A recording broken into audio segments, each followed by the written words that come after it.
you ready for the hokey pokey? You put your right hand in, you put your right hand out, you put your right hand in, and you shake it all about.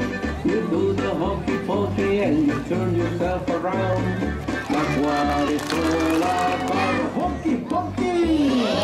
Every year, I think it's so important to recognize our cattle industry in the Imperial Valley and also honor and celebrate our Wild West era in our great American history, in the United States history.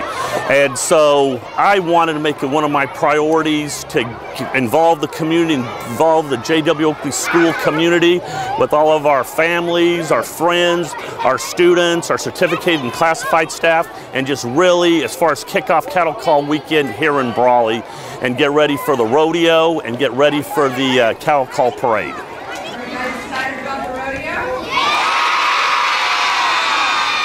I liked it. Why? What did you like about it? Because they're having a horse race and they're dancing.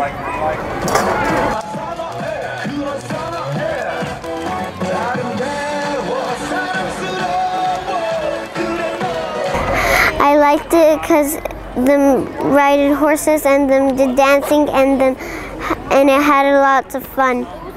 Cattle Call is fun because you see horses run around and stuff.